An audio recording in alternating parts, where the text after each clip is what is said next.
Mackems, we're back on the show.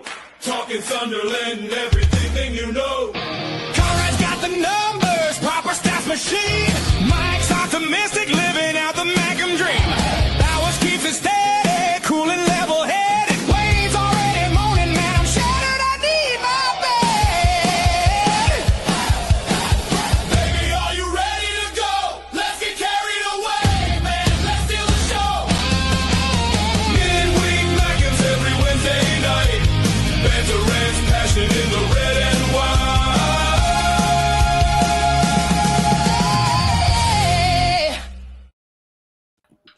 Hello everyone, welcome back to Midweek Mackems, coming to you live from Black Cats TV, Only Fools in SAFC, and Michael Bowers 541. So wherever you're looking from, wherever you're tuning in from, welcome, join in the chat, hit the like, subscribe, all that wonderful stuff. Let's get that out of the way first. Hi Wayne, how you doing? Didn't mention Wayne's OnlyFans. I'm disappointed. And breathe. That's later on. That's at the end. I'm very good. That's after the watershed. Basically, we figured out why Wayne always wants. We figured out why Wayne always wants to be off past 10 o'clock, and it's for spicier reasons than you might think. Don't give me secrets away. Do you mean? I'm very well. I'm very well. All good. Looking forward to this as always. It's always good to catch up with you, three lovely gentlemen, and a lot to talk about. So, how are you, Mike? And super on brand tonight, Wayne. I'm Super on brand. I'm on brand.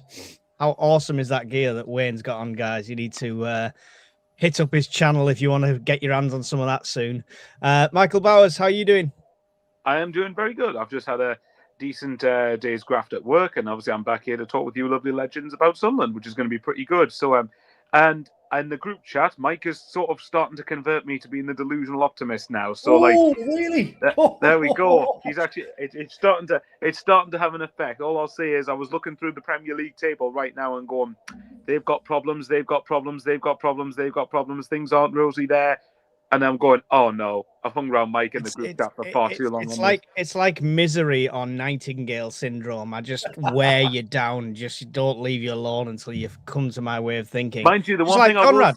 say, mind you quickly, the one thing I will say, have you seen what kit we're going to wear on Saturday? The black kit we haven't scored in yet. Yeah. Is it the black kit? Is that confirmed? Yeah, I thought it would be too dark. Sunderland pretty much put back into the capital we go, and it's got the yellow and black sort of colours around it, which basically means we're wearing the third kit. Right. Okay. Mike, So now I've got to make a third thumbnail now, Conrad. I was like, it'd be red and change your white. score prediction as well. Yeah, I was like, it's red and white because we can't wear blue because of the white shorts clash. It'll be that one because the black's too close, but apparently not. Might be There a we go. mixture. There we go. Anyway, how are you doing, Conrad? Sorry, we've not even got through the introductions yet. Doing all right, Mike. Thank you. Even better if I could have one of those beautiful jackets that Wayne's wearing. You can have That's one. it. You can have one. I'm gonna have one. Thank you. I just He had said- to ask nicely. All he sent me was the pausing pouch with his logo on the front. I don't know what he expects me to do with that, but you know. That's the only yeah. Let's fans not go that any win the further division. into that. It is the black kit on there. It is the black kit they've just put up next, and like you say, it's in the black kit with the sort of orangey yellow thing. So yeah, we're losing. Can we get rid of Pretty that much, black yeah. kit? And No, that I was like 1-0 the West black Ham. kit. I like the black kit. I like it as a it's training one- topic. When it's they're one time they're player. playing it, they lose. I was going to say I like it, but I don't like the results when we've won that kit. Actually, Palace and Brighton 0-0s were all right, but like I said, we never scored in it. Yes. Anyway, let's talk about the last game because it's actually nice too for a change over the last 5. You know, at least we can talk about a good thing. Yeah. So, what did you think of the lineup when it first came out? I suppose is the first question, Conrad. Yeah, well, when it first came out, there was that initial pop into our heads that I imagine we were like, a back 5 at home against Crystal That's Palace. exactly what I thought. That's Like- what Google thought. That's what it had as the formation on Google. It was weird because it's the way they also put the lineup as Hume was first after Roofs and then Mukkele. So it was in order of if they were doing a back 5 previously. But when me and Wayne went down to sort of do our little bit for his vlog and sort of had a look at when they were training, we could clearly see now this is a back 4. Hume's training with the midfielders and sort of operating in that either that sort of pocket of space where him and Nordy can rotate and one of them bombs forward and one of them comes back. So we saw it a bit against Brentford, but it didn't really work because we were just getting overrun and sort of flooded forward. Whereas in this game, when we knew we were going to have more possession, it sort of worked to our favour that one of them was able to go while the other one sort of stayed in and rested. It was quite a good system, actually. This sort of fluidity of the way that Sunderland play is really actually quite interesting, that teams haven't been able to work us out, because people are like, oh, it's a 4-5-1, it's 4-3-3. At times it can be whatever we need it to be. It really does sort of, I think, baffle a lot of teams at the moment. Yeah. Similar thoughts for you, Wayne, when you saw the lineup come out, and were you happy to have like Reynildo and Siddiqui back in the squad? Oh, they had to come straight back in, didn't they? I mean, you know, we saw the difference Siddiqui made when he came in against Everton. You know, massive difference, and just to have Reynildo back in as well. I mean, Certain's done all right there. Not you know, to be fair, but you know, he's need Reynildo and just gives that extra balance, and he's good going forward as well, and he can defend a little bit, which always helps.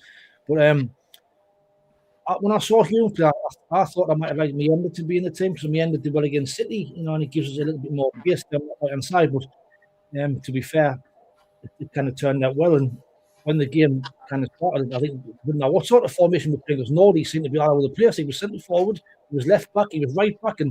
But all in all, it was a good team selection and it proved right in the end. But that's gone right to it, kind of helped our fluidity, because Hume can add that defensive cover when we need it. We can drop back into that 5. So it was all good. Good question, and well done by Mr. Lebris. Yeah, excellent. What did you think when you saw the lineup come out, Michael? I wasn't so much thinking about being negative, thinking that, oh God, we're playing a back 5 with Hunter Palace, because I think Regis has kind of earned my trust, really, that there's not everything I do agree with him on. I still think his substitutions is the thing that does wind me up about him a little bit. But in terms of team selections, he clearly thinks through, or either he or someone on his coaching staff thinks through the opposition, thinks through how can we best suit this particular match, how can we best get the best result out of the game as possible. So I did wonder if we were playing, what was it, would have been Mukiele, Ballard, Alderete pretty much in the back 3 if it was a back 5. But I would imagine that towards the latter stages of the game, it probably would have been a back 5.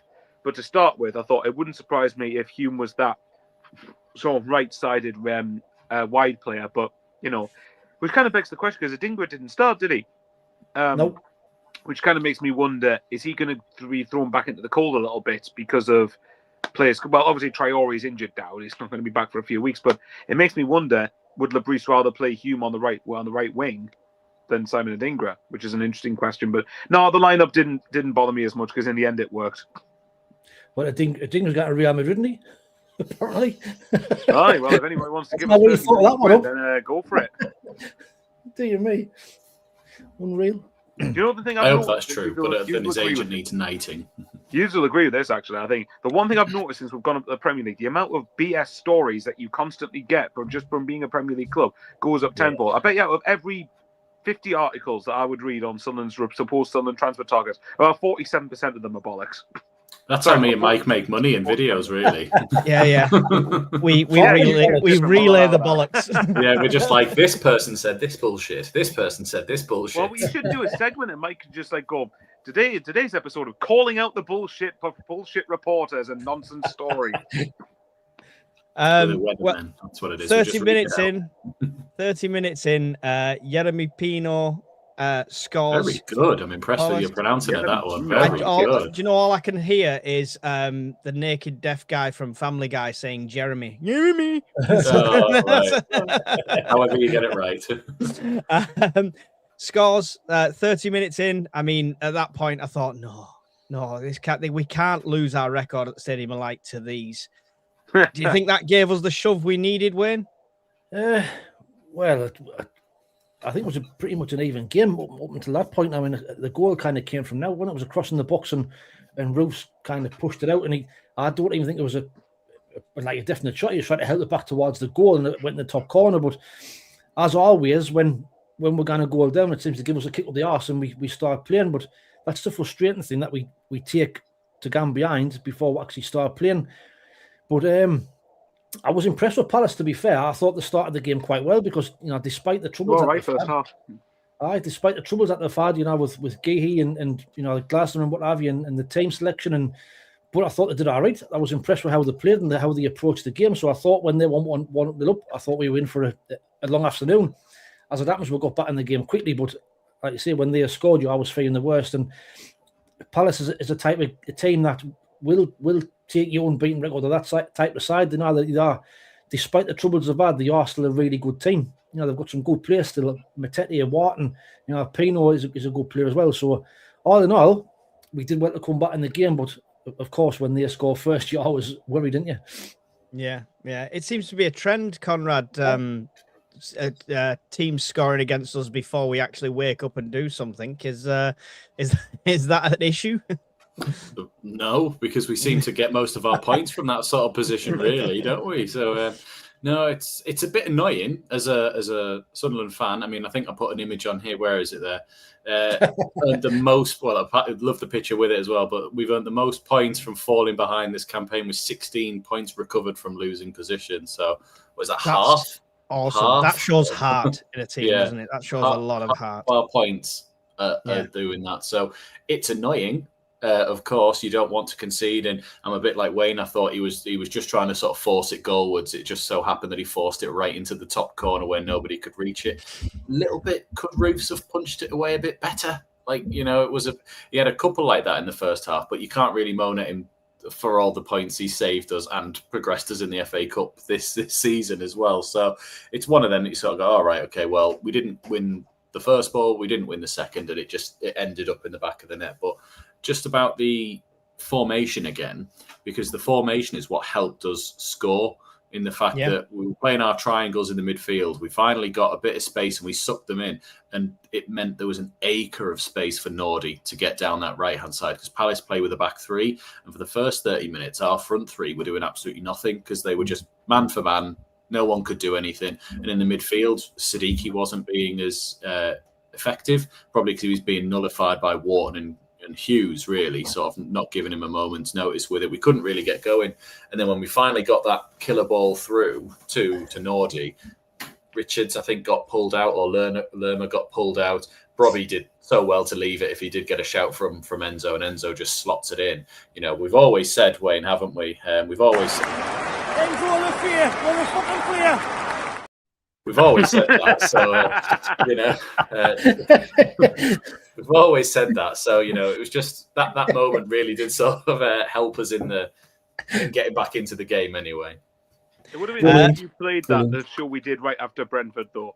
Yeah, I've saved it if he does it again. Right, so Wayne, who's it? Are you annoyed about who took the Panenka penalty? Enzo Lafay, fucking. Now what is? I keep honestly the shit I've had for Lafay. I've never once said I didn't rate him. I just said it in my opinion. He's not in our strongest 11. That's all I said. I didn't say he's not a good player. He is a good player. He's a good squad player. Just like, never mind. It is what he's becoming a regular goal scorer, essentially, Michael. So do you think he's forcing his way into the starting 11 for you? Does Diarra come in and push him straight out, or does he keep his place? Well, I like the fact we're having this conversation and not going, well, if he doesn't start, we're fucked. You know, instead of saying that, we're actually going, yeah, you know what? There's actually some canny options. Yeah, for me, I don't think you drop Lafay at the minute. And that even might include, I don't even think we'd put Diarra straight back into the fold anyway. I think you've got to earn, and it's not through a fault of his because he's been injured, but you've got to try and earn the, Robbie has won 8 of those points too. I like that. But yeah, I think Lafay stays in the team for me. So I think even on Saturday at West Ham, unless we get any injuries we don't know about in training this week, I would go Xhaka, Siddiqui, Lafay for me any day of the week. And I think, but even if he's not starting Diarra, you know, even if Diarra doesn't start, what an option. And it's the same with Lafay, to be honest. What an option to bring off the bench, though. And it comes back to the Premier League's all about your depth as well as your starting 11. And that was the only thing that really kind of was sort of a bit worrying about AFCON, which was not so much starting 11, because I think we had a starting 11 to get through a number of games, but you could tell by Brentford, for example, we were knackered because we didn't have the depth to make the changes that a lot of teams would have ended up having. And actually, you know, when you talked about the losing position stats, this is how I wanted to depress myself to look at this.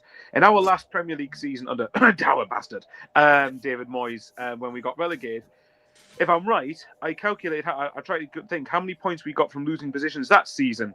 Can anybody guess? None. None, probably. 3. No, there was a few. 3 from Bournemouth, because that was our first win of the season.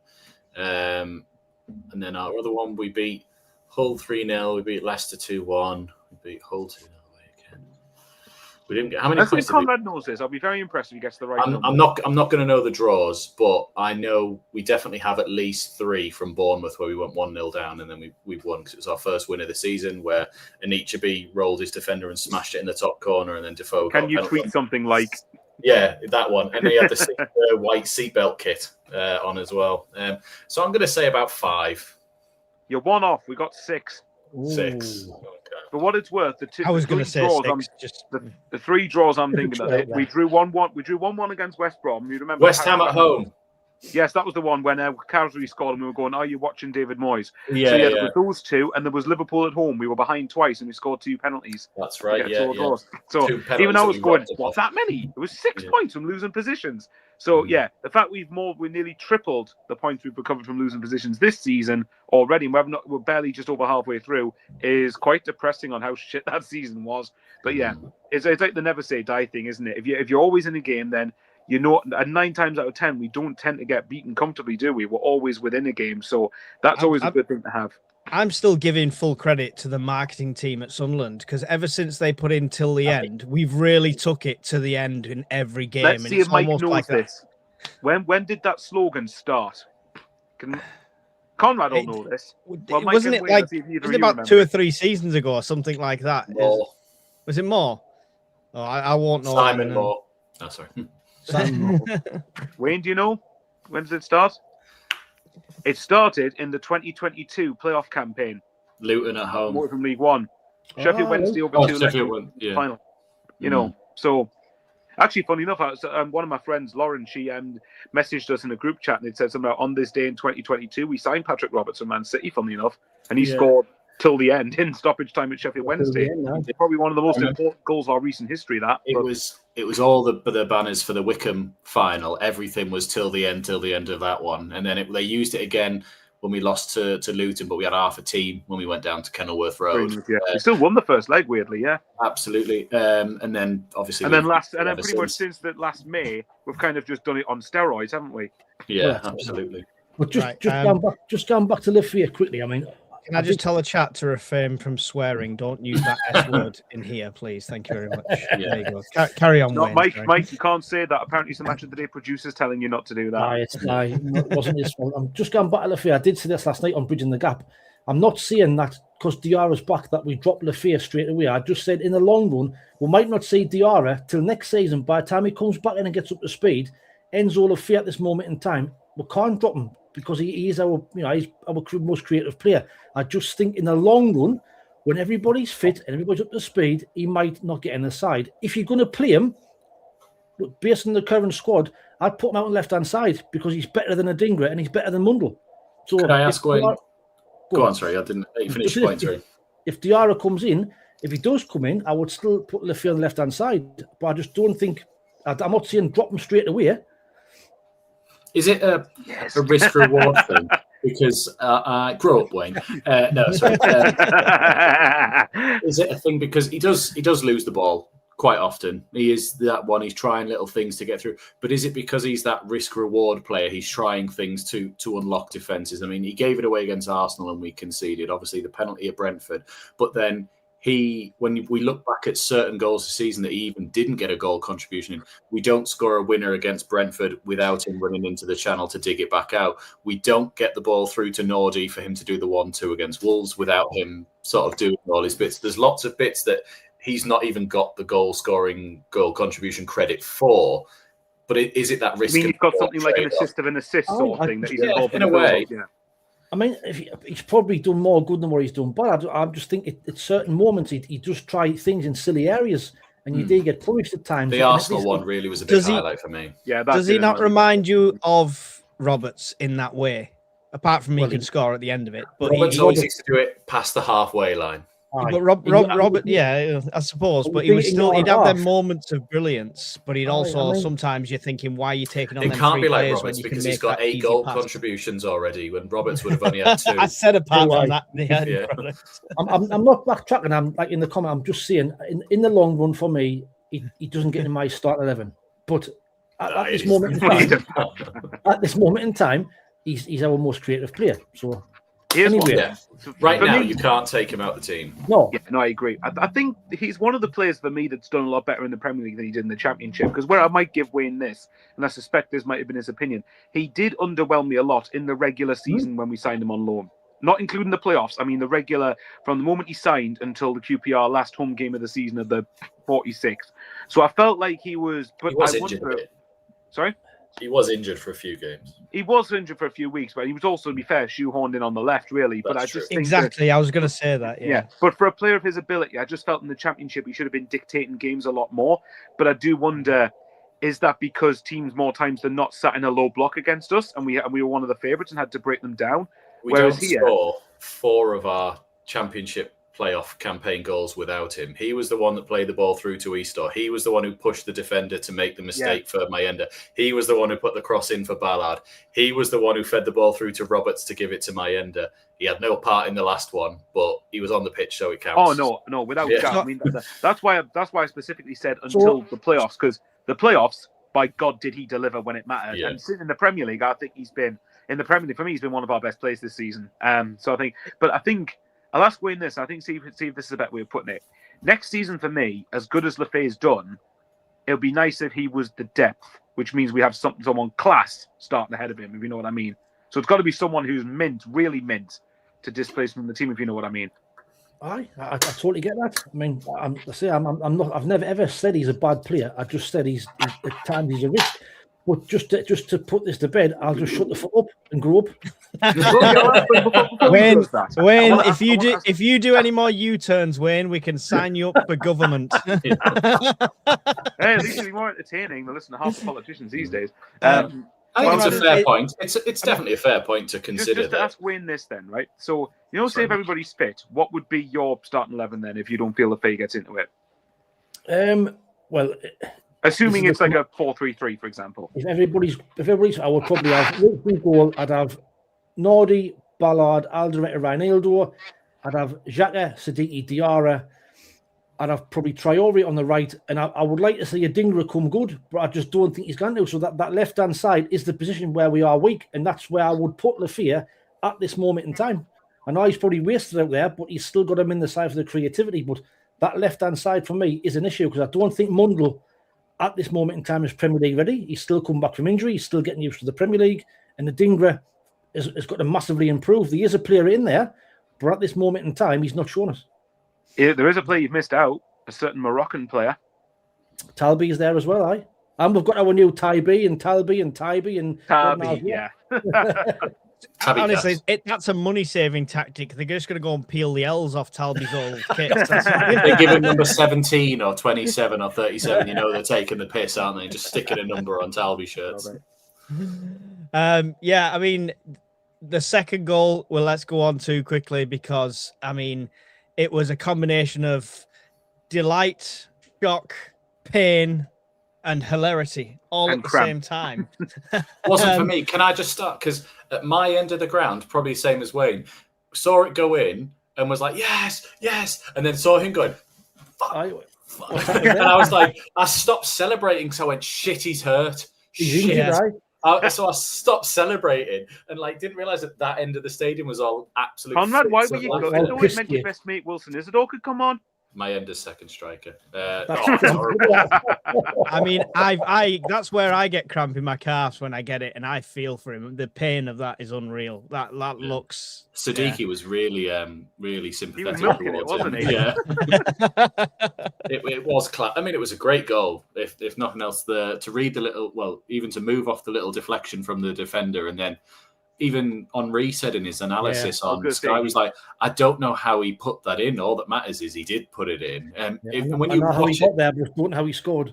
Like the end-to-end angle behind him, I sort of don't know how he's planting that foot and lifting it with the other one at the same time. But no wonder he ended up with some sort of cramp or injury from it because it's not a natural position. And when you how many fouls should he have got? How many fouls should he have got before that though? Because he seems to be held by everyone. Mike, if you could have a, someone should make it honest. Yeah, no, I agree. If someone could honestly make a compilation, yeah, that's a class image. That, by the way. Well, knowing the referee, he probably would have got booked for that though. My annoyance with it, if you could make a compilation of the amount of times Brian Brobby should have got a free kick and refs were determined not to give him one. But the thing for me is if you're getting for his goal, like it's freakish how he's able to do that. And if you're getting Thierry Henry praising you for it, who is no slouch and is one of the Premier League's top goal scorers, then you know you're doing something right. So, and fair play to him, because after all the personal shit he's been through before he came here, and for the fact that he obviously didn't start the highest in the pecking order, did he? Because he had to get up to speed and everything else. But it just goes to prove that maybe we talk about maybe needing a prolific striker. Well, if I've always said I want to see what our strikers could do, all three of them, if we start giving them a bit more regular service. So he probably can do that then. You know, if probably can do that, then I think we need to start having a drinking game on the Black Cats YouTube channel. When if Robbie can do that more often, get a drinking game out every time Mike's going to play the clip of Mr. Blobby. And by the way, I mean, I don't know about you guys, but I'm so happy to see it, because we had a bit of concern when he first came in that he just didn't seem to be gelling as well as the other players, and that even off the pitch, you know what I mean? He seemed like he wasn't integrated as much. But it seems like he's definitely got over that now with all the personal issues and stuff like that. It's really nice to see, to be fair. He also just seems like a really calm person. Yeah, nothing really phases him. You know, he's just very calm and cool all the way through it. So even when he scored against Tottenham and he did that video, and we all sent it around the group chat, and he's like, he passes to me, I shoot, boom. And it was like, that was the level of it. And I'd have been like, mate, if I'd have scored that, I'd have been dining out on it for years. Like, you know, I've ruined this podcast chance of ever getting sponsored by Macron, because during my live stream I said this is not a bad thing from Robbie. It went at the stitches. It's just terrible shirts. It's just terrible shirts. It was funny that the amount of fouls that guy was doing on Robbie, it was ridiculous. And just every time it was just, either nothing was given or he gave a foul the other way. And I was like, I don't understand how when he rolls someone or turns someone, it's a foul on them. Like, he's backing into them and he puts them in that position and then he turns them. Like, how is that a foul? Yeah. Mental. And by the way, as well, the amount of soft things else in the game that he was given for free kicks. And then there's Robbie getting manhandled all over the place. Nah, nothing. Just walk. I don't think people don't know how to manage, or referees don't know how to manage big physical strikers anymore, because they haven't had to deal with them for so long, because everyone's been sort of floaty attacking midfielders, finesse players and stuff, that when you actually get someone who's a bit of a brute force, or even a tall person like Peter Crouch back in the day, used to get penalised for everything. And it was just because he was tall, then it was like, oh, he's jumped over him, therefore it's a foul. It's like, no, he's just bigger than him. And it's a bit like this guy here going, oh, Robbie's won that, so it must be a foul. It's like, no, he's stronger than him. Look at the fucking size of him. Like, that's why he's won that. He needs to use his thighs to intimidate referees, because you know when people can do the thigh challenge where you put your dumbbell in between your legs and you can just sort of hold them up with your legs or something. Then imagine Robbie doing that with a referee's head or something and go, listen, I'm going to get your head in between my thighs here. You don't start giving me free kicks. K. Dodd is right here though as well. He put, as soon as Mateta went down, everything was given as a foul. The similar stature and size about him as well. He's right. I feel it seems to be a trend in the Premier League so far, and I think Siddiqui gets a bit of a rough stick of that as well, because he's all over the place and he covers so much ground. The amount of times I've seen him hack down thinking, why is that not a free kick? You know, he's took a lot of kicks as Siddiqui to the shins and stuff. Anyway, 3 yellows for just quickly on another point on what Conrad said there. I mean, it is valid because he scored, but it was offside. You mentioned Mateta there. By the way, that is one of the best forwards I think we've come up against this season.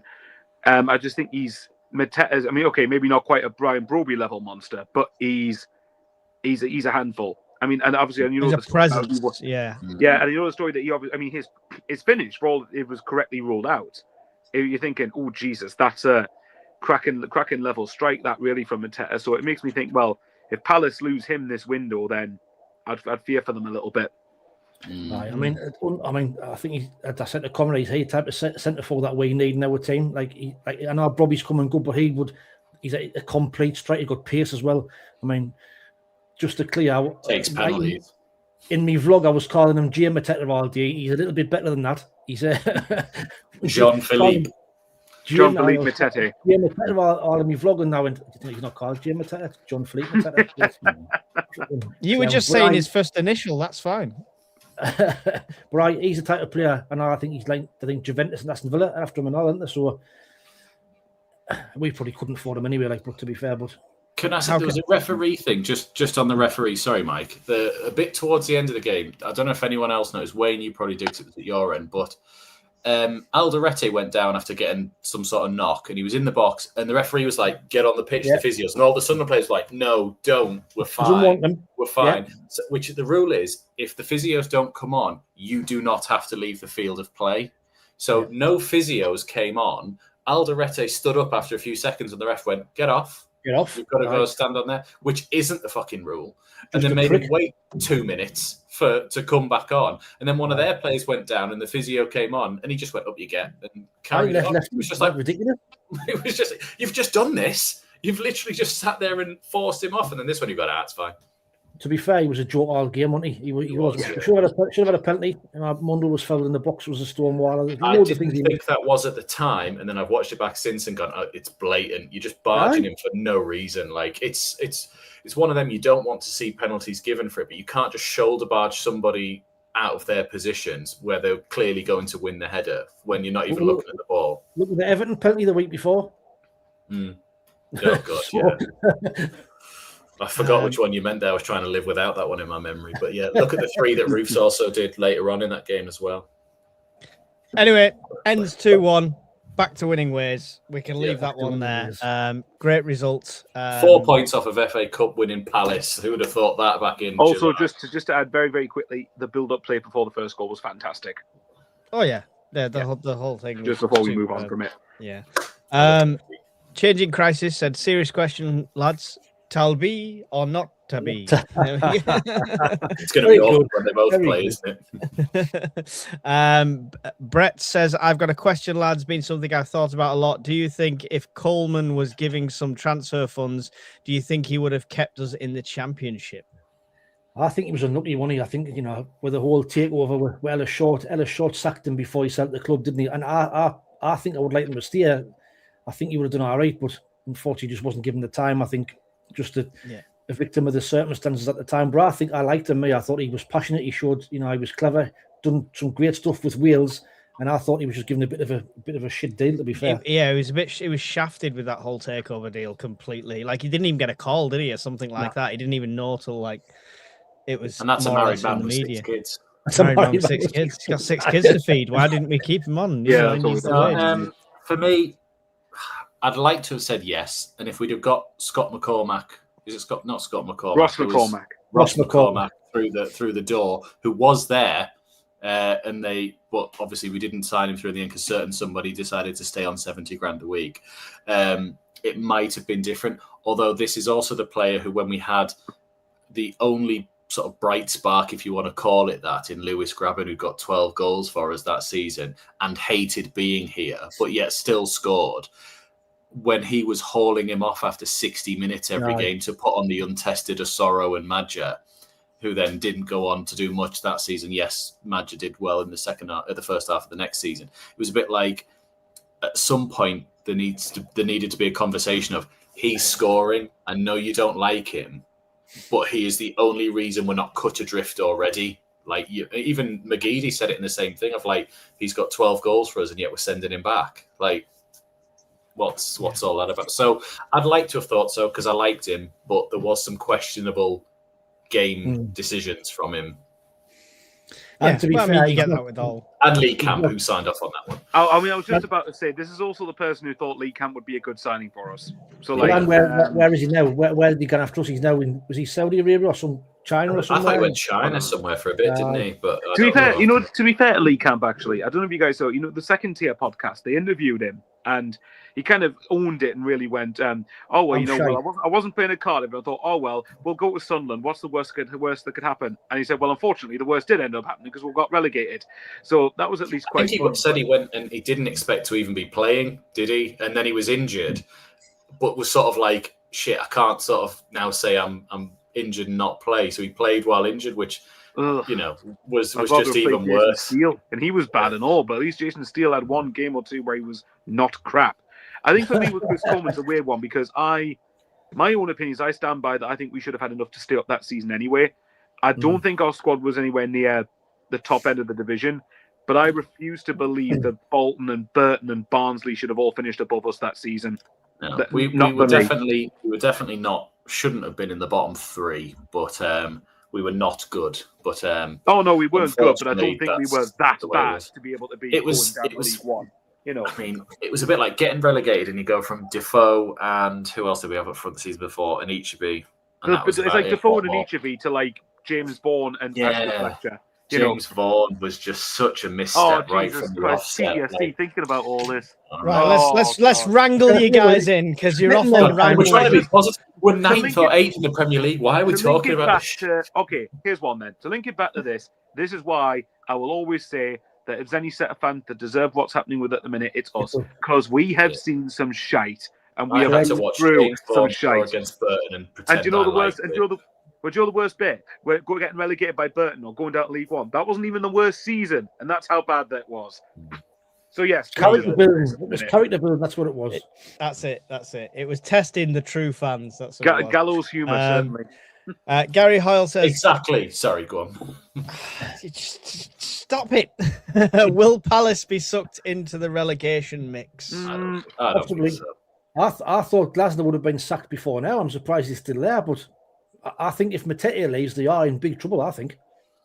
Yeah. Well, I think we've got enough about them. They'll be all right. I think they'll be fine and they'll stay up. But I would be put it this way: I'd be worried about them next season because apparently Glasner's looks like he's already going, and then you've got Gahey who's gone, and if Mateta goes, then you're going.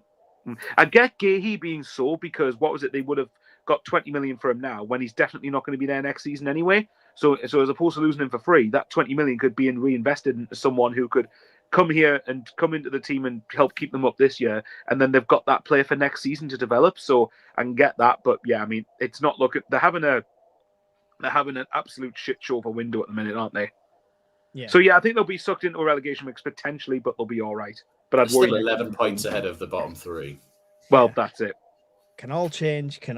Last one, because Conrad keeps highlighting comments and I'm trying to get movers on. But is there any truth in us being after Fulham, that Fulham player, a free Harry transfer Wilson. as well? Is this Harry Harry Wilson you're on Wilson. about? Harry Wilson. I'd have Well, him they like he's a good player. They look like they're getting Oscar Bob, though, don't they? So to me, would it not make sense to ask the question about Harry Wilson?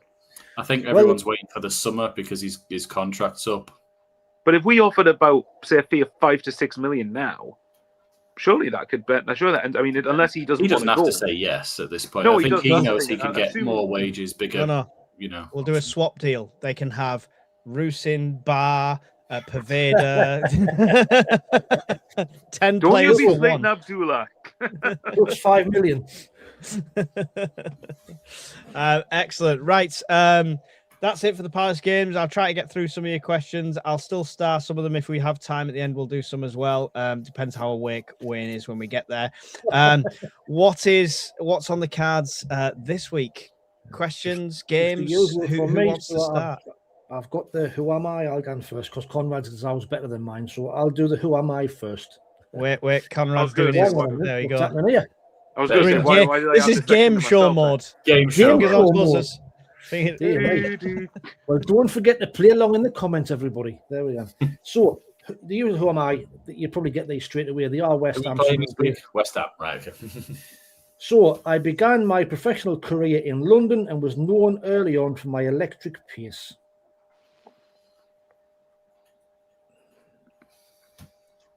That could be a number of people.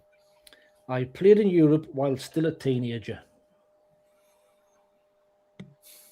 That could be a number. Have you just got like vaguest of vague clues at the moment? To make it hard for you to get it. Next one, my name is this.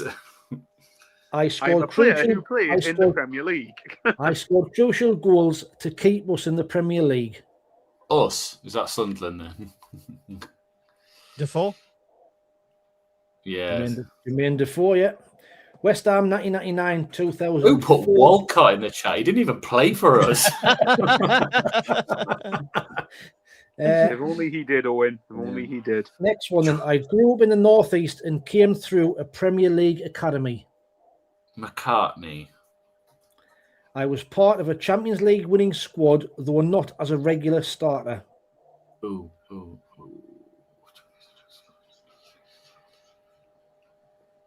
Okay.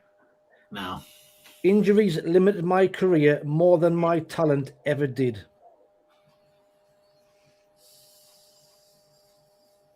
Sunderland and West Ham. Champions League winner. Callum Davenport. No. No. Well, he never won the Champions League. What am I talking about? He was on loan for us 2002, 2003. I want to say Hutchison, but we signed him. 2002, 2003. And injuries limited his time. That's the year we got relegated, isn't it? Also played for Middlesbrough. Downing. Stuart Downing. Of course, yeah. I was thinking too early. Yes. Yes, because he did play for us in the Championship. I wouldn't have got that without Middlesbrough. And he got pulled back. Anthony Latalik. That's a good shout, actually. He was part of the Liverpool Champions League side, but he didn't play I've for warned you, West chat. Ham. Stop swearing in the chat. All right. Stop. Not allowed. Number 3. I was born in Scotland, but represented a different nation internationally. Don Hutchison. No, he didn't. No, I should have listened to the whole thing. I was a dependable left-sided defender for many years, rather than a flashy name. George McCartney. I think he had 2 spells for both clubs, didn't he? I think he played for us twice. And them he bounced between the clubs Sunderland, West Ham. Yeah. This one's an older one. I was a commanding centre-back during the 1990s Premier League era. So Mike might get this one. Because you're old. I represented my country at an international level. That could be anybody. I played for both clubs before the Premier League became globally dominant. Gary Bennett. I was a Welsh international. Johnny Williams. He played for us 1995 to 1997. 95, 97. And then West Ham 1997, 1998. What did West Ham have back then? I had Melville in my head, but he's midfield, wasn't he? No, correct. Oh, What, Melville? Andy Melville. I thought he played in midfield. Centre half. No, centre half. All right, okay. Number 5. Right. Football runs in my family. Ferdinand. Anton Ferdinand. Oh, Anton Ferdinand. Yeah! Fair play. I am a modern era Which defender. is, sorry, just before you start, Wayne, which is ironic because he didn't fucking run once when he played for us. Sorry, I liked Anton Ferdinand. The joke was just there. I am a modern era defender who came through a top Premier League academy.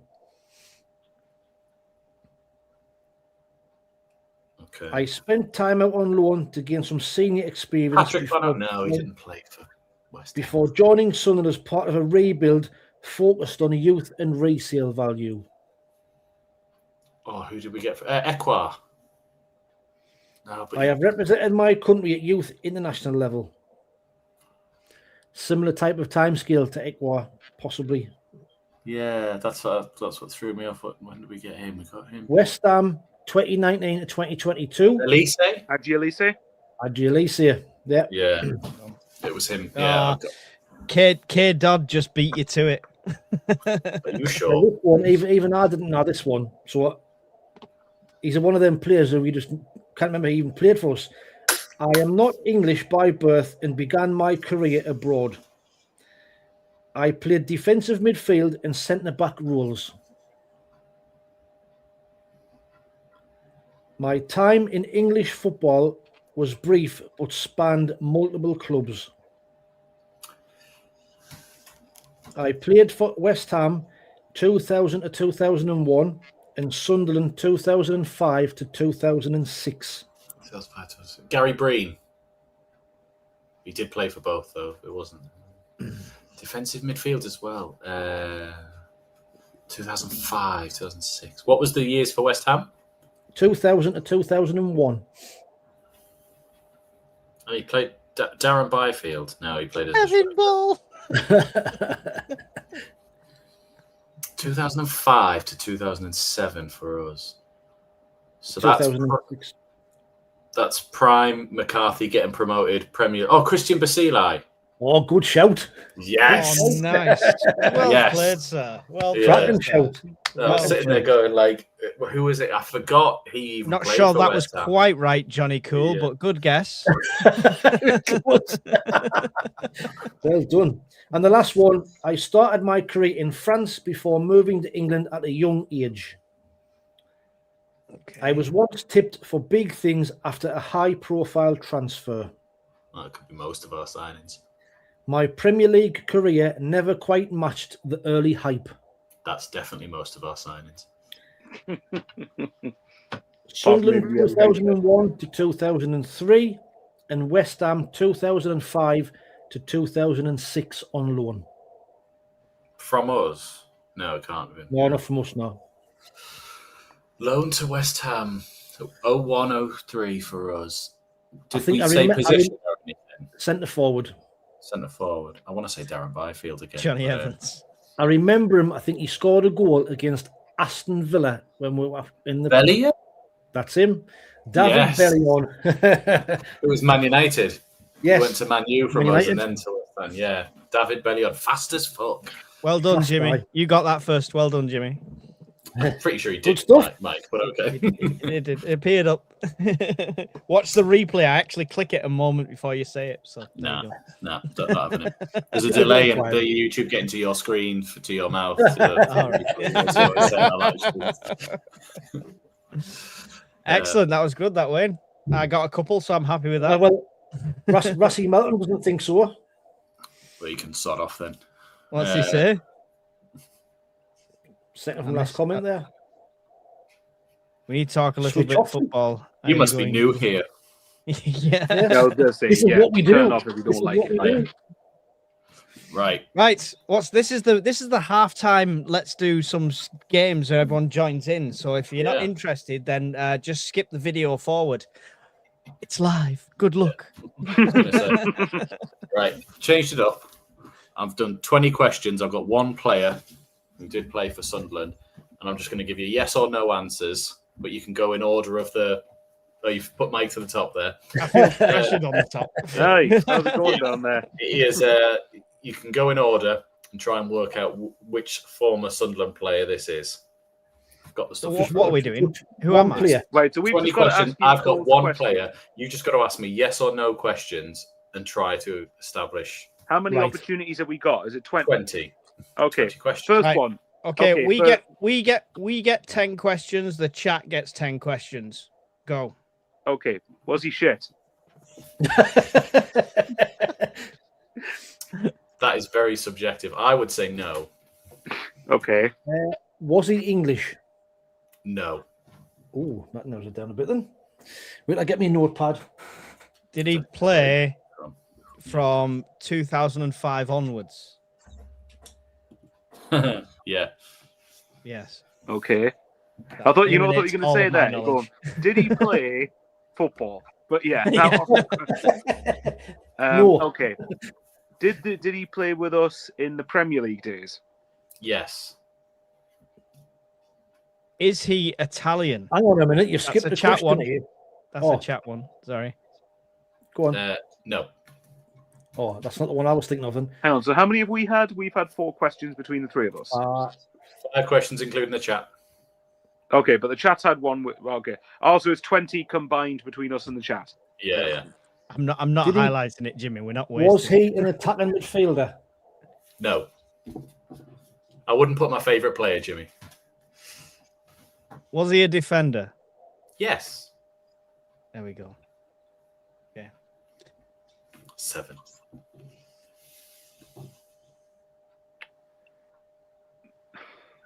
Centre back. Is that a question? Yes. Oh, it's Michael's go. Well, you can I'm ask that if you want. I was just waiting. It was silent. I just thought I'd jump in. Yes. Yes, he's a centre back. Hey, there we go. Is he Anton Ferdinand? He is not. He said English. He said not English. He's not English. Right. Was he over 30 when he signed for us? Ooh. How would you guess it? 2-6. You're gonna have to do some maths. Okay, chat question while you're working that out. Was he on loan? No. No. There you go. Come on, chat. You've got more questions left than us. What was the question? Was he over 30 when he signed for us? Yeah. Yeah. Ooh, older signing centre back. This is it. Was he John O'Shea? No. Oh. Okay. Wait. Yes, indeed. Okay. Was he Wes Brown? English. English. Oh, of course, yeah. I keep messing up. Hang on, Wes Brown is English. 11. No, I'm saying he's not English. So whoever it is not Oh, English. I thought you said he was and not English. Italian. Okay. We're saying English because Wes Brown is English. We're saying. Well, we'll give Las Palmas Varga. Yeah. Yeah. And Varga. Nice. Las Can I Palmas say though, Mackem, well that done. was really difficult because two of the questions that you asked, as in, did he sign when he was over 30? I could have said yes and no because he's played for us twice. He played in 2000 to 2003 and 2006 to 2008. So when I went, you asked, has he played in the Premier League? I went, yes, but there was one before where you went, did he sign past 05? And I was like, yeah, but that could have been no as well. So I went, if I'm sticking with that side of it, I'll have to stick with it. Like You could have gone full Vicky Pollard there, couldn't you? What's but Las no. Palmas Mackem won? What's he won? All the glory. All the Well done. Excellent. That's what you got to be one that though in future. You literally just start one by going, was he wank? Was he shite? Yes. Was he shite? Was he good? Well, that narrows it down a bit. Stop. Sorry, I just like doing that. Earthquake. Right. I think that's it for our games. Well, Michael Bowers, do you had a question for us? I think I did. Well, Conrad suggested something as a question, but all right. Then. In his Stop first wasting spell, I might have questions. kissed Varga. Yeah. Right, his SJ, first who you want to spell, kiss? yeah. I wouldn't reach him. Yeah. SJ, who you wanting to kiss here? Because I'm getting a bit concerned about you, mate. No, well, okay. My question, it was kind of related to what people think. Do people? Well, I know what Mike's answer is going to be, so straight away I'll rule him out because I know he's going to say yes to this. But Mike, for Conrad and Wayne, trust me, when you hear it, your answer will be yes. Is for Wayne and Conrad, is top half as a minimum a genuine prospect now? I think Because so. I said earlier in the group chat, I was saying that for context, I was looking at the teams below us in the table. So I think the bottom five, anywhere up to probably Leeds, I think we're going to comfortably finish above, barring something stupid happening. I think Bournemouth sold Semenyo, Tottenham, Palace going through a lot of turmoil at the moment. Brighton, although this is the team I wouldn't be shocked if they finished above us, but I don't think they're consistent enough. Fulham, they get Oscar Bob could be different. Yeah. None of them have Nori Mukiele, so therefore the answer is yes. And then Everton have David Moyes. So, I don't know. I think so. I think top 10's minimum for us now. Sound like Mike? I think top 10 is Well, that's what I definitely was going minimum. to say, yeah. This is music to Mike's ears, ladies and gentlemen. It's I don't absolute think- music to him. I don't think we're going to probably sign any big money players, if I'm honest, now in the window. I think we might have had them in before now. We might get a couple of loans in, but even with the squad we've got now, I still think we've got enough to finish top 10. It's still congested at the top half of the table. Provided we don't get too many injuries, just to add that. That's it. I think the ownership have a wish list similar to the board from the documentary with Yes, Ibrahimovic on. I genuinely think the owners will have a wish list, and it will be high price, high tag players. And if they can get one of those across the board, they will.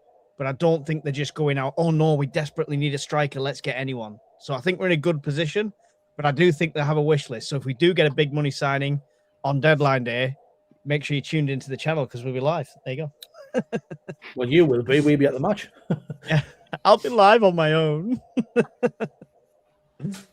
But yeah, I think you're right. I don't think we'll make any massive signings just for the sake of it. We don't need to fill any holes right now, but I think look what at we've that got Tabby. now That is Tabby looks like a wise, shrewd business Well, he decision. fits the Well, model, doesn't he? yeah. He's that type of player, isn't he? That's the thing, because we're now in a position where we can afford to invest for the future. So I wouldn't be surprised if we signed a couple of players for like 10 million quid each or so, but are ones that are project signs. Like, say, what Brighton have done with Tommy Watson, for example, or Brentford signed someone who I think was like 17 or 18 years old as a striker recently. So it's those type of signings. I wouldn't be shocked if we did. But I think what we've got is, what was this? Top 8, we carry on the same points per game we're on now, and we'll hit 57 points. Well, this is the thing. For a team that's not played anyone yet, considering we've now played everybody at least once, that can't be used anymore. But I just think, I mean, don't get us wrong. I'm looking at how tightly congested the table is. Don't get us wrong. But, like, there's no reason for me why we can't finish in the top 10. And look, even if we didn't finish in the top 10 and we finished 11th or 12th, I still think that's been a good season. Well, Mike might not think so. But although that's fair, I think if we're upper bottom half of the table now, I'd probably be slightly disappointed with it, which considering, again, unless you're Mike and you thought this was going to happen from the word go, in which case fair play to him for that. But I'll get that smug look off your face, you bastard. But like, genius, how are the likes? I like that. Yeah, how are the likes like it? But yeah, but for most of us, considering how mental this sounds, that pre-West Ham, you said to me, we'll finish 17th. Yep, yes, please. Yes, sir. Yes, sir. 3 bags full, sir. Thanks very much. See you later. Whereas now, I'd be a bit disappointed not to get top 10. But at the very least, if we get 11th or 12th, it's still been a good season. So let me probe the answers there. Wayne, did you say yes for that? I said yes. Mm-hmm. Yeah. Conrad? I didn't answer. I know, exactly. I'm probing you. Yeah, I'd be a little bit disappointed now. The thing is, though, between like 4th through till 15th, there's only 15th on 27 points for context, which is Bournemouth.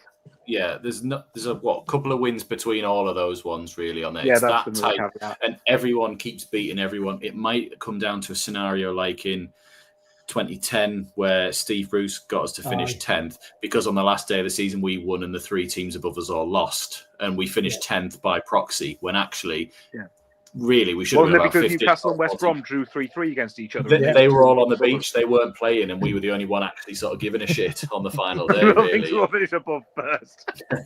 I mean, yeah, I'd be a little disappointed, but I mean, the context of it is we've almost pretty much accomplished the goal at the start of the season, which was we need to stay up and survive, and we've got 16 games left to play with and have a good run at. And this is why when I was talking last week about the FA Cup and wanting to take it seriously, because we've put ourselves in this position. If we were, in Leeds' position, I'd have probably been a bit like, it doesn't matter if we do go out, it's all right. But I'm sitting there now going, oh, we're fine. We can hold another game in there. Favourable draw, we'll get there. So I'd be disappointed not to be in the top 10.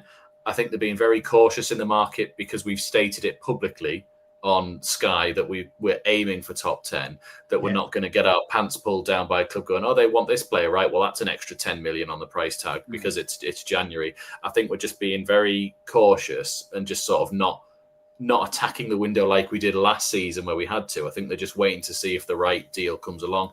And if it doesn't, I think they're more than happy to sort of ride it out. What you were saying, Mike, about Everton, Michael, Grealish is now out for 3 months for them. I've seen that. That's a huge goal for them. Which might lead us on to talk about a certain somebody at Sunderland who they might be potentially looking at. We'll go on to that in one quick second. I just want to tack something on the end of Michael's question there. Changing Crisis said if we beat West Ham and Burnley, which we should, then Europe is fully on. I said before the last game, 9 points out the next 3. And I've even wrote my predictions down already. If that's the case, how high does your optimism go for this season? Let's say we get 9 points out of these 3 games. So you're talking if we win the next 2 then? We win the next 2. So that takes us to 39, I believe, which is well beyond that 40-point We're on 33 mark, at the which minute. is well 1 point below that 40-point total. Well, it's well beyond where we thought we'd be trying to aim for a 40-point mark. That's not what you said the first time, though. You know what I meant. You know what I meant. Does that push your optimism? Is Europe on anyone's mind at all, even as an outsider? If we're talking specifically Europe, I would wait to see until Mike's going to think this sounds so negative. I would wait until the next international break, which is at the end of March. If we're still in the conversation for 6th, 7th at that point with about 7 or 8 games left, then I would go, right, it's on. We can do it. We might not get it, but we could really go for it. As of right now, you've got to remember, I think to add on to what Conrad was saying, Sorry, Wayne, it's going to go over the next 25 seconds, so you just have to go in and bear it. But He didn't have a bedtime tonight. I pretty much subscribe to Wayne's OnlyFans and SFC. But yeah, it's maybe we should start an OnlyFans if we get into Europe. Bong. There we go. There's the boy. Go to bed. Grow up, Wayne. But that's another thing. Like, you're looking at what Conrad's saying. I think because we're you want to manage the window well enough to the point where we don't want to create problems for ourselves down the line as well by spending poorly. And I don't think we would do that. I think we're too savvy now.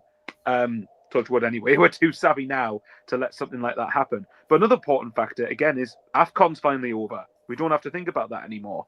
So Diarra's coming back. Talby's coming back. Everybody basically, apart from those who are injured, is back now. And it just makes me wonder that if we were looking at Europe, I think you probably needed maybe a little bit more in the final third for me to do that. But there's no reason for me. I mean, if you offered me right now, finishing where we are now, which is 9th, I'd be very happy. I'd be very happy with that for a first season. Robbie bags in every single game from now until that international break, it's a different story, right? Well, put it this. Actually, I'll ask you then, Mike. Right? So the whole story about how the system works, of how many teams get Champions League and Europa League and stuff. So what happens if, say we get delusional for a second and 6 teams get Champions League, and then we got 2 Europa League places, and if 9th got Conference League, would you take 9th right now? It's always a difficult thing for me because Europe, isn't it? It's Europe, isn't it? Yeah, I would take going to Europe in any way, shape, or form for the money and stuff like that. But I think we're better than that, would be my answer.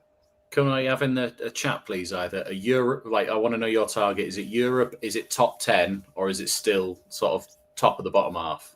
Or the FA Cup. Yeah, or win the FA. Or winning the FA Cup, that'd be nice. Xhaka will be thinking John's about got Europe. a fair point there, Mike. I think a player of Xhaka's caliber will be looking at that. I get what you're saying. For me, right? I was saying if we win all these games, you've just got to take every game as it comes, because you're not guaranteed to beat West Ham. You're not guaranteed to beat Burnley. If we're going to lose our home record, nothing wrong with Jimmy. Like Jimmy always slates Daniel, doesn't he? Every time. I mean, like Burnley, that'll beat us. So it's like what you're saying, Wayne. You've got to. Yeah. We're just going to have to manage it game by game until we get to like April. And in April, we can see where we're at and sort of look at it then. There's no point looking at it now and starting to plan out about, we could do this, we could do that. It's like, let's get there. If you want to look at Europe, keep yourselves in the mix then. Yeah. I genuinely think these next 2 games are a good test of our mentality going forward. We've got West Ham, who will want revenge on us, and it's away. They've and then just we've come got off the back of beating Spurs away, by the way, as well, which has given them a huge boost. That's no challenge. And then, of course, we've got Burnley, well, we didn't win there, did we? We've got Burnley, who we already slipped up against once. So it's a good test of our character. So can I say, slipped up? You had Jensen sealed at centre-back. Yeah. Well, that is very true. To be fair. But the caveat, though, is that between 4th and 15th, there's 9 points. So, basically what you got to hope is everybody keeps beating each other and we just win most of our games. Absolutely. Right. It's going to keep happening like that. The best thing about us is we don't get beat very often, and I know we draw a lot. West Ham too, Sunderland 0 on Saturday. When other teams are beating each other, we tend to draw and sort of still keep our points tally going.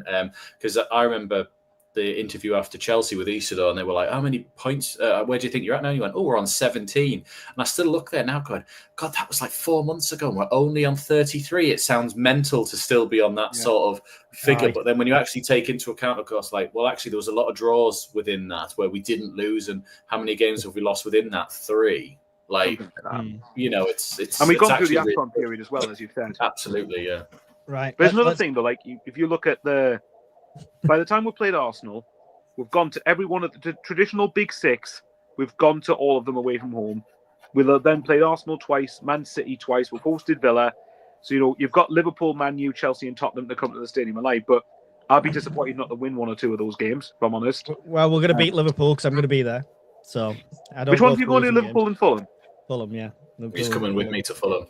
Hang on, which one did you go to before? Was it Bournemouth? Bournemouth, where we went 2-0 down and won 3-2. The effect I have. Okay, get yourself over. I can't stream them because every time I stream, we lose. So don't. I'm not banned.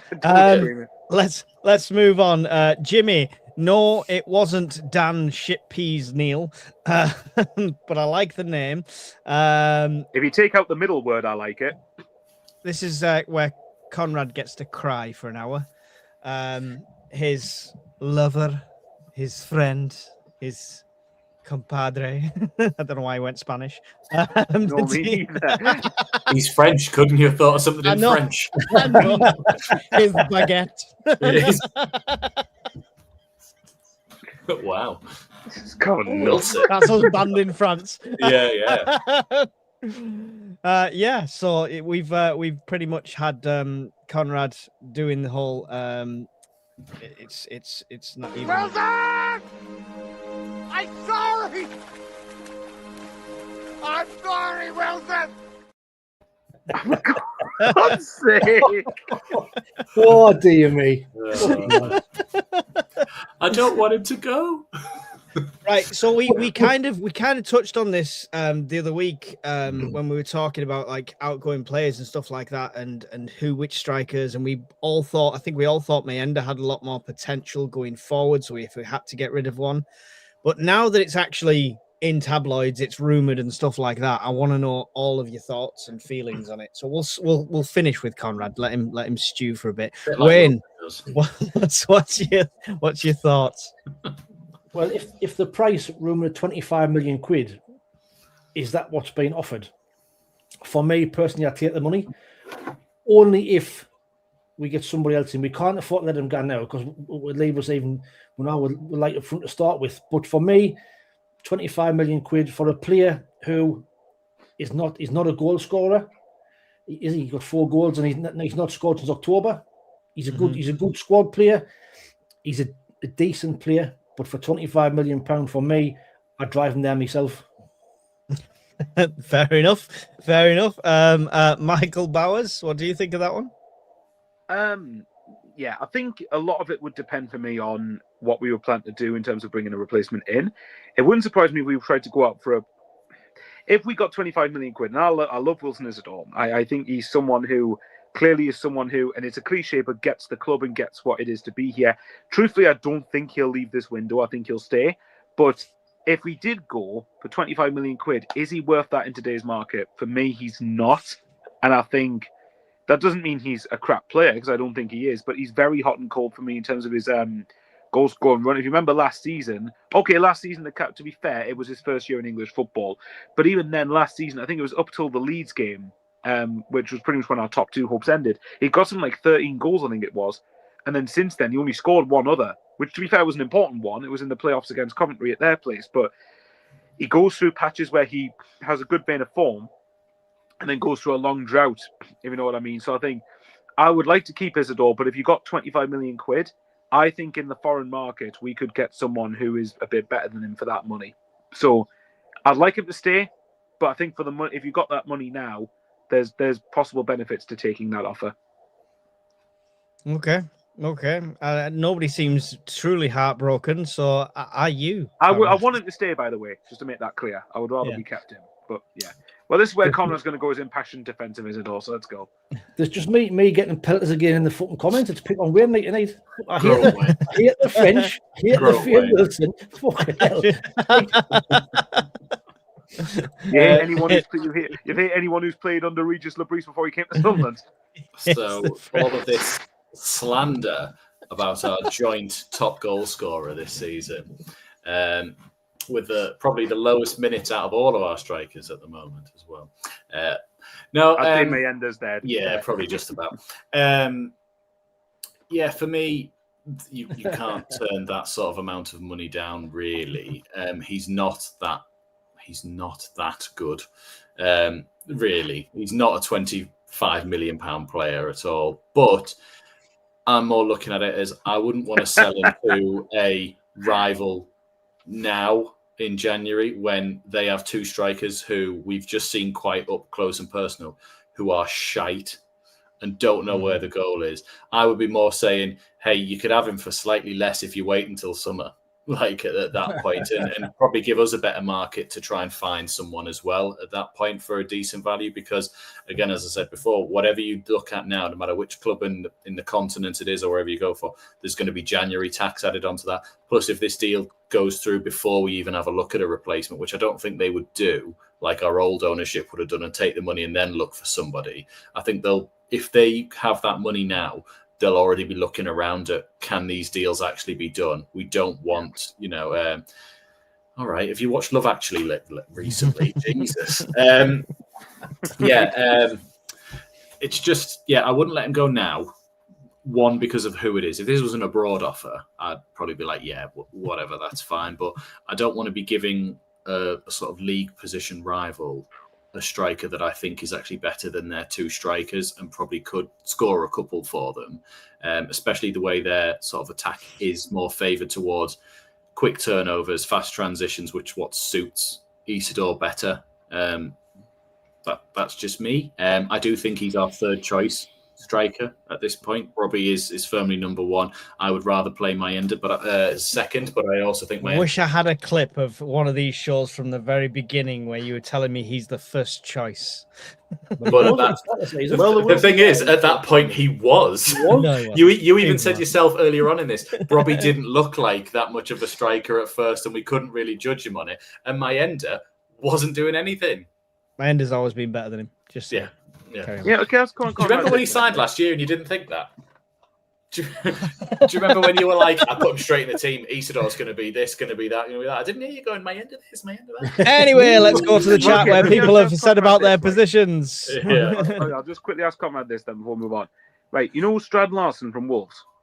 I wouldn't touch him with a barge ball. Never mind. Well, what I was going to ask was, would you sell Isidore if it meant buying Strad Larson? If Strad Larson was on a free, maybe. But seeing as them up the road offered 60 million from him, and they said no, and now I think you'd be lucky to get. Can I just point out, he played for the from worst team in the league and has barely got any service. And the season before this, he was prolific for them. But he was also playing for like the fourth or fifth worst team in the league last season. Guys, we're gonna sell Isidore. We're gonna sell Isidore. And we're going to sign boom, boom, boom, boom. He scores against the tune.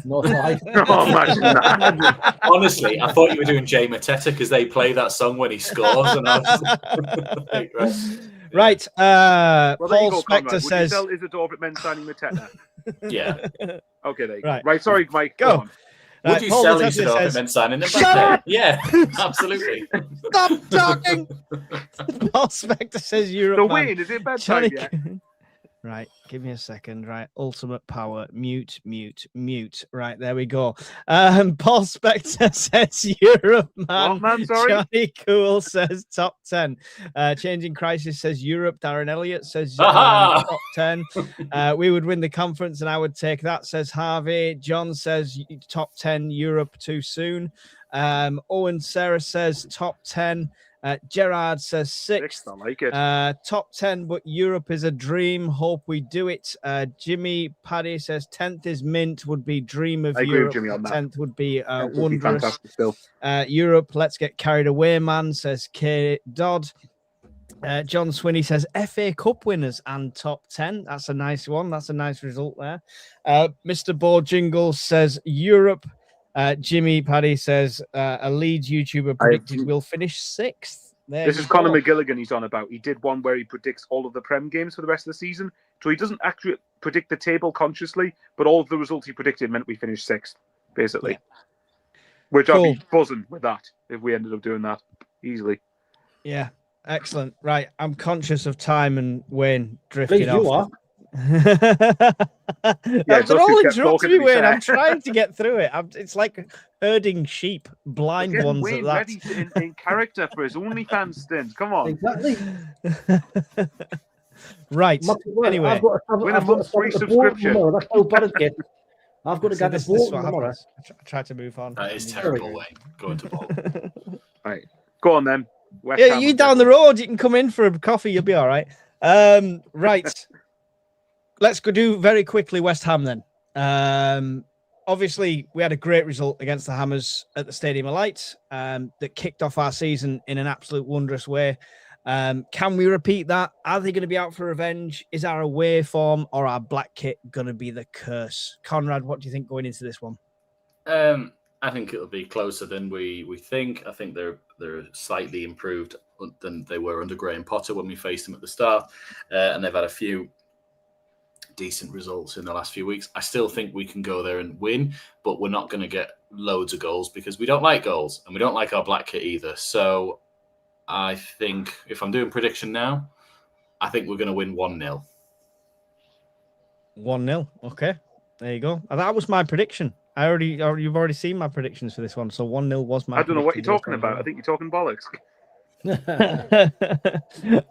What do you think going into Sunderland? What do you think going into this one, Michael? I would have maybe said we're going to win, but the black kit's putting me off a bit because we don't score in that. So, all right, fine. I think it's going to be harder than people think it is. I think West Ham, obviously for this game, it's huge for them, isn't it? Because they want to try and stop up or have a chance of staying up. And I think they're 4 points. Is it 4 or 5 points? They're 5 points off Forest. So if they beat us, then they go within 2 points of them, I believe. So obviously, depending on how Forest get on.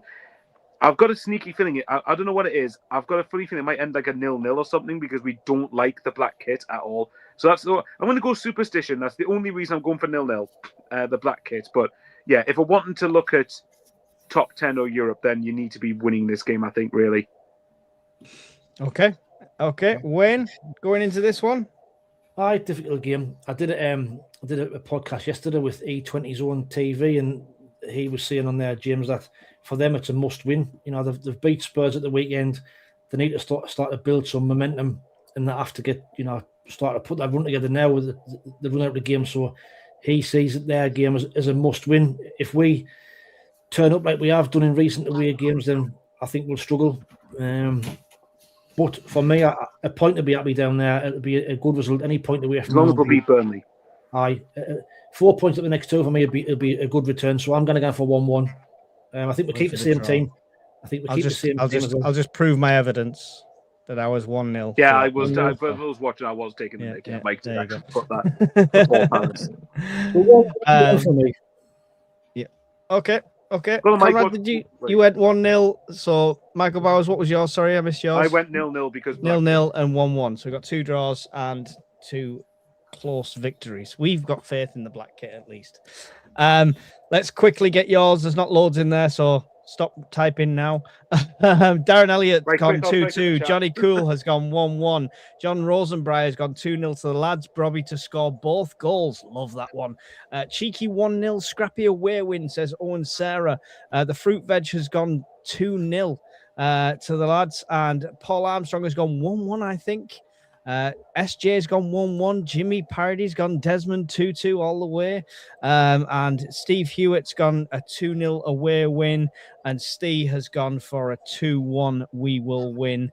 Brian Greener has gone 1-1 draw for me. And Stephen Taylor, any relation? No, Brian Greener Taylor, that was it. I was completely thrown then. 2-1 with Brobby and Mundell scoring. I'd like to see Mundell score. He's been a bit off when he's first started. Just get these last couple. Gerrard's gone 3-1 to Sunderland. Miles of Sunderland has gone 2-1. Changing Crisis has gone 1-0 to us. Paul Spector's gone 2-1. That looks like it's to them, but I assume it's for us. And 2-0 to us has gone John W. And 3-0 for me, says Miles Percival. There we go. That's it. Not reading anymore. So, but thank you for them ones. Lots of positives, a few draws in there. Yeah. I'm quite positive because I finally made it onto the leaderboard. I got one right the other day. So, Mike, you will enjoy this. There I am, sitting pretty above you in 19th place. Look, he had to put himself above me on the same points. Yes. There's no goal. Just think, you've been there since game week 1, and I've caught you up on game week 22. Can I just point out, by the way, was I on 2 before Palace? I think so. Did you have 2-1 Palace? I went 2-1 Sunderland against Palace. Did you? It wasn't on the preview video. I'll go back and check it.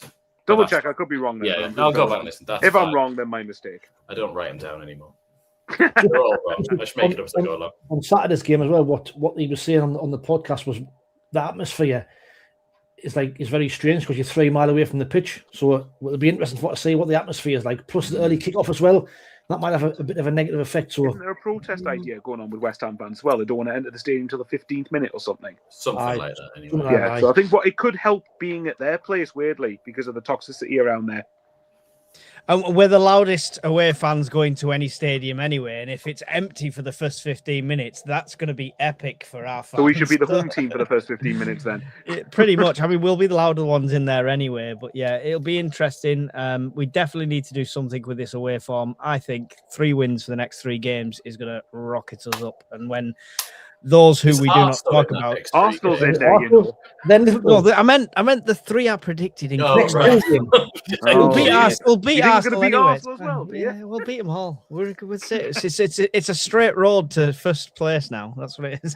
Paul, you are on the board. I saw you. Hang on. You've got more than 1 point. That's why. Hang on. Where are you? You're up there in 4th, mate. Fourth. You're up there in 4th place. You were on 2 points and you got that one there, so you're into 4th. So I did spot that one. I've got everyone who was on the preview video. It was just Michael Bowers that I might have missed. Right. Excellent. I think that's pretty much it. Wayne, what's coming up on your channel soon? So I've got the match preview coming out tomorrow at some point. I'll get up early in the morning before I head down to Bolton. That'll be on there. Match review, as always. Then there'll be just the usual shows next week. Bridging the Gap on the Tuesday, and then this next Wednesday. Then maybe there's a couple of shorts and a couple of transfer videos in between if anything happens. So, aye. No rest for the wicked. So they say. So they say. What's coming up on Michael Bowers 541? Well, hopefully a happy video at the weekend after West Ham, but we shall see. Just one quick thing. Sorry? Are you going down? I'm trying to see if I can find a ticket last minute, but if I can, then I think it's quite unlikely. So I will be watching it, but if I can go down, great. But I'd be surprised if I did. Just one quick thing to say, Conrad, and you'll find this funny. 6 years ago, 6 years ago today, we signed back to Bailey Wright on loan. I did see that, yeah. Cracking player. So Conrad will remember. Conrad will remember those days of fan TV going back to Bailey Wright. And then it's back to Dan Ballard now, but we don't tend to do that anymore. Back to Ballard was a thing for a long time. Yeah, back to Bailey Wright. Can we stop passing it back to Bailey Wright? Why have we had possession for 20 minutes? Pass it to Tom Flanagan. Alan Ozturk hoops it into Rosette. Oh, Ozturk. Okay. I loved Bailey Wright. I loved him. I did as well. Excellent. So previews and afters at the game on your channel, then Michael Bowers. If you're not going down there, you'll be doing some little videos, I assume. Well, yeah, there'll be content of some description around it. Really sells it, doesn't it? Yeah, but anyway, no, honestly, I love these guys to bits. Thanks very much for everyone who watches the insanity unfold, and it's absolutely fantastic. So, let's hope it's a happy show next week. Conrad, I'm doing a live for the game. But what else have we got coming up? Preview video probably coming out on Friday, so get your predictions into that one if you want to be entered into our league, like these four. But anyway, are onto it there as well, and then probably review after the match. And then if there's any transfer news that we need to read out that we like to just go look at what this bullshit says, then we'll probably end up doing a video on that one as well over the next few days as well. We'll be milking this bollocks till the end of January. Then We've both got families. This is what we have to deal with. Big shout out to Reynildo. Happy birthday today. What a guy. So good to have him back. So it's good to shout that out. I wanted to say that. And the only other thing I wanted to say... Wayne's talking. I was just about to say also as well, R.I.P. David Young, who was part of the 1973 squad, who passed away last week. So I think he was sub on the 73 Cup final when you allowed one sub in the FA Cup them days. He was sub. So R.I.P. David Young. Thank you. Appreciate that. I think somebody did comment that very early on and I missed that one, but yeah, thank you for that. The only last thing I'll mention is, sorry guys, but I'm doing a charity thing again this year, but this year it's for the Bradley Lowry Foundation. So it's a great cause, as you all know, so I don't have to explain any of that to you. We've put the links in some of the videos. I'm just going to post the link to my video explaining what I'm doing. It's the West Highland Way, 96 miles on foot, wild camping, the whole lot, to raise money for charity. So anything you can give will be appreciated into that. Fair play to you. It's not the first time you've done something like this. Yeah. The links will also be in my videos as well for that. So if anybody wants to put them in mind. Appreciate that, guys. Appreciate that. So that's it. Nothing more to say. Thank you very much for joining us all. Don't forget to subscribe, whichever channel you're watching on, and take the time to go to the other channels because they all give up the time to do this. And yeah, we'll see you in the next one. And I haven't got the button. There you go. Just keep waving. Keep waving. Keep waving. Keep waving. Bye. Midweek Mackems, we're back on the show. Talking Sunderland and everything you know. Conrad's got the numbers, proper stats machine.